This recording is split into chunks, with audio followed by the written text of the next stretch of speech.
Olá! Hoje nós vamos discutir a respeito das sequências textuais.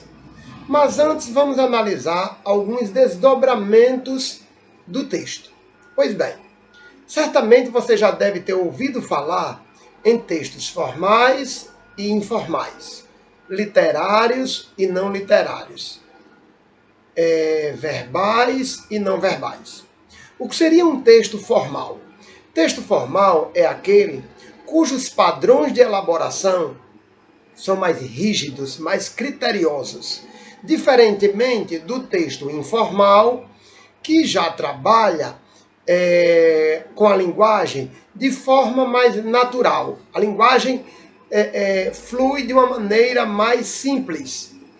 Observe que, diferentemente de eu estar escrevendo um texto dissertativo argumentativo, por exemplo, destinado ao Enem, quando eu estou conversando, quando eu estou envolvido numa linguagem que me permite ficar à vontade com um amigo, tudo flui de uma maneira mais até prazerosa.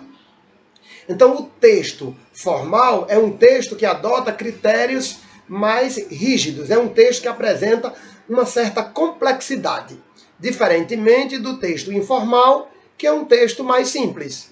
Podemos citar como textos formais os textos científicos, a bula, um artigo de opinião, um texto jornalístico. E como exemplo de textos informais, podemos citar um telefonema, uma conversa entre amigos, que são textos bem mais simples.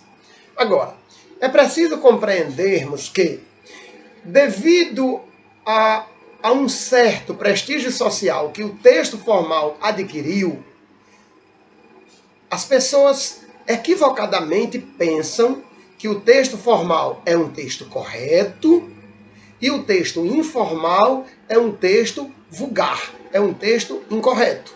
Mas, na verdade, os dois são corretos. Porque não existe essa questão de texto certo, texto errado, linguagem certa, linguagem errada. Na verdade, tudo isso é fruto de um preconceito. É o que a gente chama de preconceito linguístico. É o que nós chamamos de preconceito linguístico. O que é preciso que nós compreendamos é que existe texto adequado para uma situação e texto adequado para uma outra situação. Os limites de uso da linguagem têm a ver com a adequação. Para ilustrar essa nossa discussão, é importante trazer o pensamento de um linguista chamado Evanildo Bechara, que diz que todos nós precisamos nos tornar poliglotas da nossa própria língua. Como posso eu ser poliglota de uma língua só? Se poliglota é um sujeito que domina vários idiomas, como é que eu posso ser poliglota da minha língua? Eu me torno poliglota da minha língua à proporção que eu consigo produzir textos e compreender textos, adequando a linguagem às mais diferentes situações. Então, quando eu sou capaz de produzir um texto e eu me faço entender pelo outro, seja esse outro um analfabeto ou uma pessoa instruída, eu sou um poliglota da minha própria língua. Se eu compreendo um texto também de uma outra pessoa, se eu sou capaz de compreender o texto de alguém, o discurso de alguém, eu sou poliglota da minha língua. É preciso entender que a língua funciona como uma espécie de etiqueta social. Da mesma forma que nós não nos comportamos, nós não nos vestimos de uma mesma maneira em todos os momentos, em todos os contextos, em todas as situações, a língua funciona tal qual. Nós não podemos utilizar... Vocês já imaginaram se nós sempre nos dirigíssemos às pessoas nas mais diferentes situações, utilizando a modalidade culta da língua? Ficaria, no mínimo, extremamente cansativo. A linguagem se tornaria cansativa, enfadonha. Não pode acontecer isso. outro detalhe importante. Existe um poeta modernista, nascido em Pernambuco, chamado Manuel Bandeira. E ele diz que o povo é que fala gostoso o português do Brasil. Esse português gostoso a que o poeta se refere é, na verdade, o português do dia a dia. O português que dispensa regras. O português livre de amarras.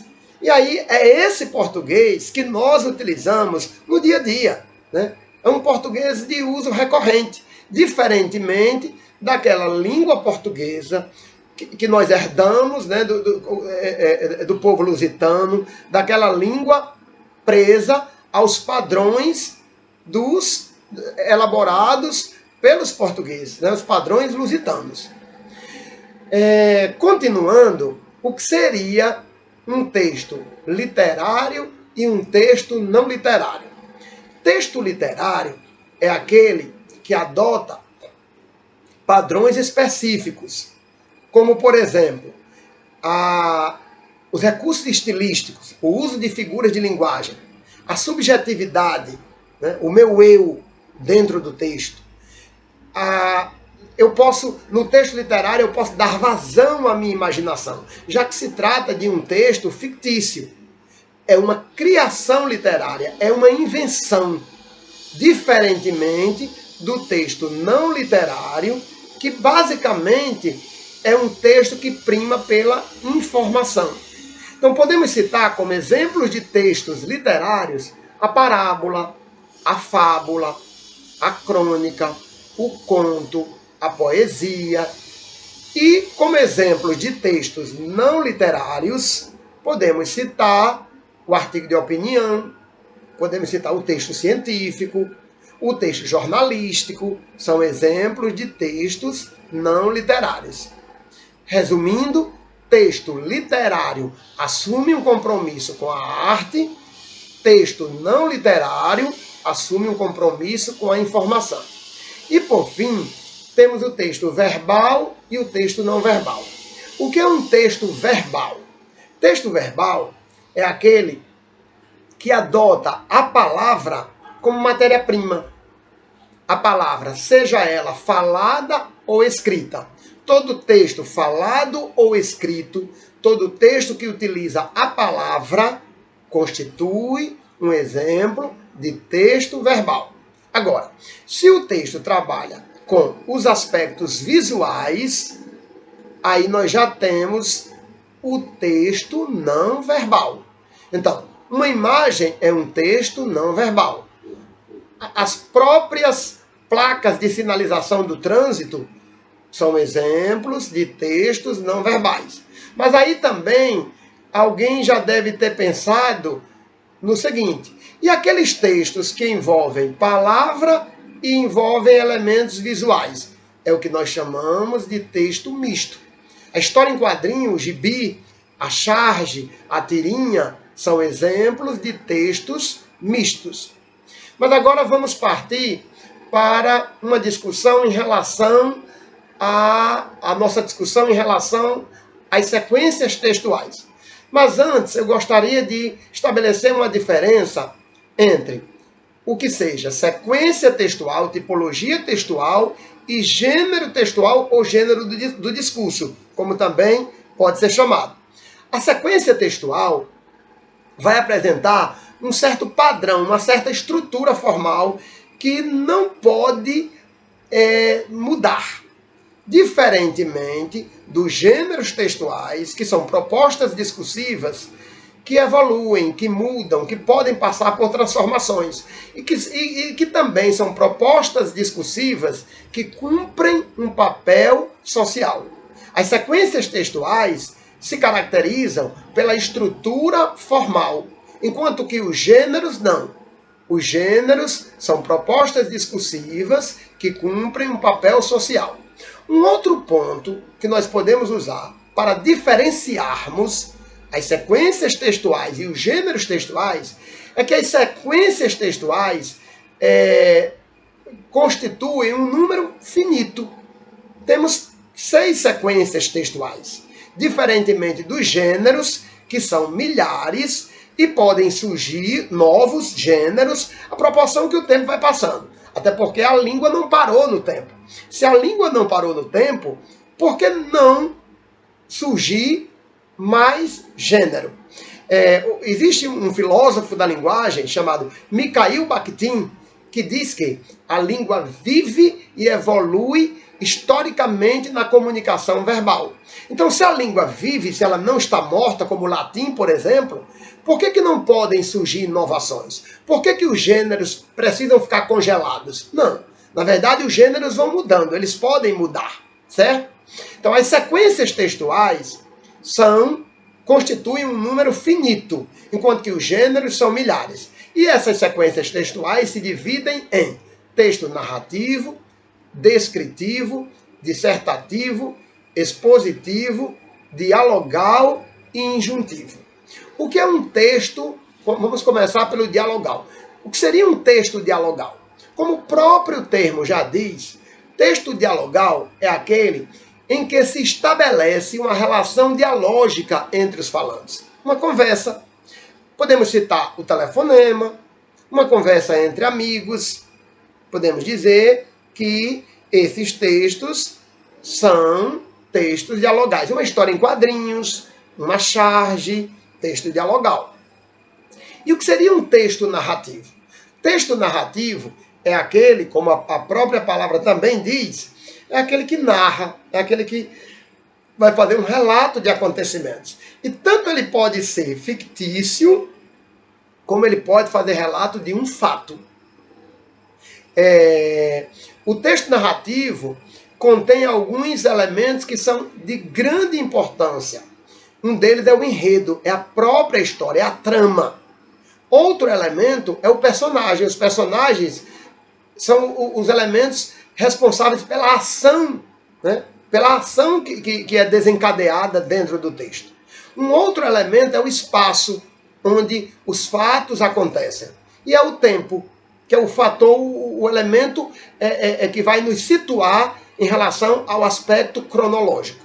Agora, é importante também que entendamos que existe, além desses elementos, o narrador. Não podemos nos esquecer do narrador.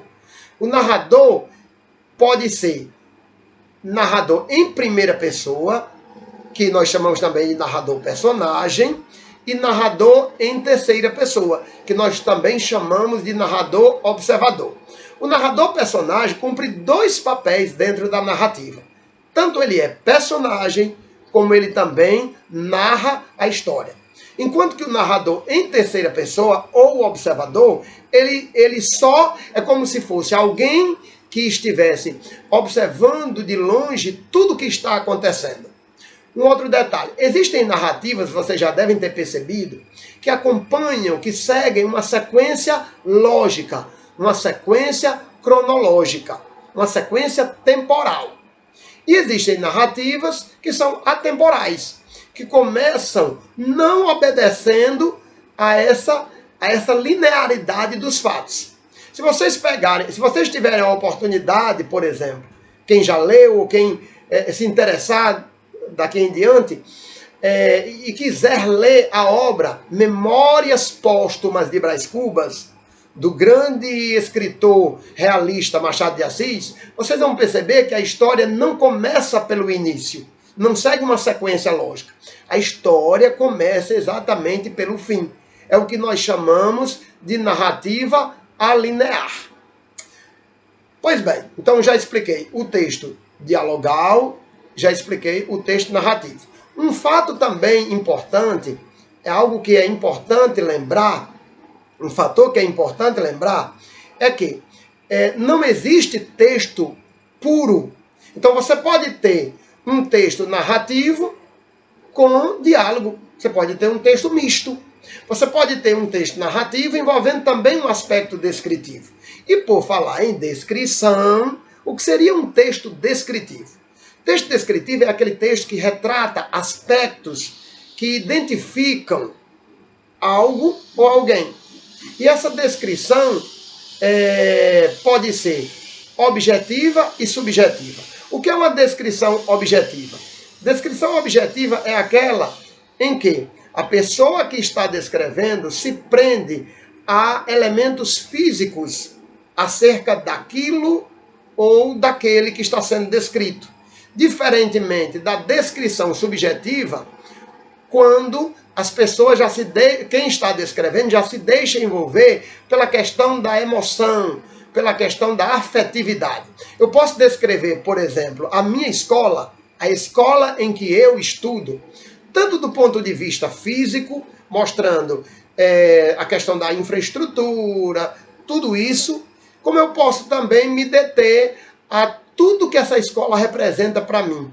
Né? A afetividade, o sentimento que me prende ao ambiente escolar.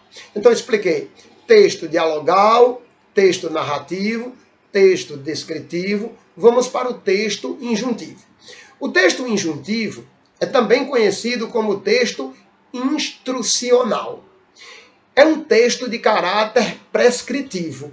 Podemos citar, é um texto que procura orientar, instruir. Podemos citar uma bula. Aí você diz, bula? Mas a bula não seria um texto expositivo? E qual o problema? Ele pode ser, a bula pode ser um texto expositivo e pode ser também um texto injuntivo. Por quê? Porque contempla as duas propostas.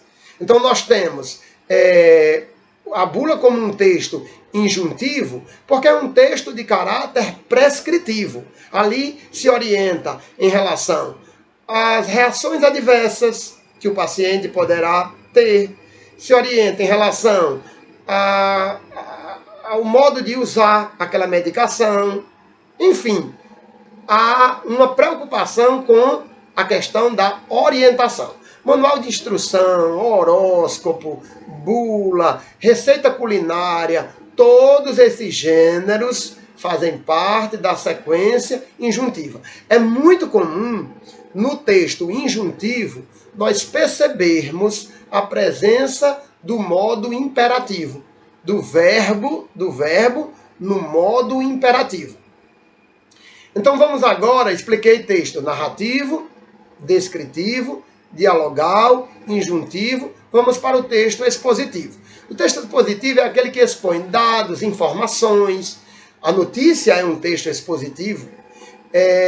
Podemos dizer também que a bula é um texto expositivo. Todo texto, uma tabela, um gráfico, também são exemplos de textos expositivos. E aí todo texto que expõe dados e informações é considerado um texto expositivo. E o que seria um texto dissertativo argumentativo? O texto dissertativo argumentativo é aquele texto que precisa, em que alguém vai se posicionar, alguém vai discutir, vai argumentar acerca de algo, acerca de um assunto. E aí é preciso defender uma tese. Para tanto, é necessário que essa pessoa se utilize de argumentos convincentes. Do contrário, essa pessoa não vai conseguir a adesão do outro. Porque quando a gente escreve pensando que o meu texto, o nosso texto é destinado a uma outra pessoa. E é preciso que essa pessoa aceite o nosso texto, que haja uma adesão entre o que eu escrevo e a pessoa a quem eu escrevo. Então, é importante nos utilizarmos no texto dissertativo, argumentativo, de argumentos bons, de argumentos convincentes. Por isso que é tão importante a leitura. Como pode? Existe um linguista chamado Matoso Câmara que diz que não se pode discutir acerca daquilo que se desconhece. Como posso falar bem acerca de um assunto se eu nunca li algo a respeito? Se eu nunca participei de uma discussão a respeito desse assunto? A leitura é fundamental. A leitura e a escrita são práticas imprescindíveis para o desenvolvimento da linguagem. A verdade é essa. Então, o texto dissertativo é um texto que se desenvolve basicamente em 3 partes. Com isso, eu não estou dizendo que em 3 parágrafos necessariamente. Em 3 partes. Na introdução, em que você faz um breve relato acerca daquilo que você vai discutir.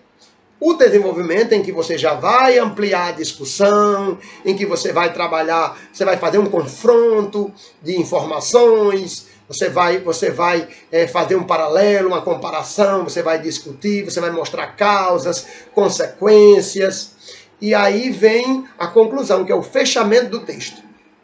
O fechamento a partir de tudo que você discutiu. E sem contar que, na conclusão, é importante também que você defenda aquele pensamento, aquela proposta de intervenção. O que você mostra, o que você sugere como forma de, se não de solução, pelo menos de minimizar aquela problemática que foi discutida dentro do texto. Ficamos por aqui, espero que tenham compreendido.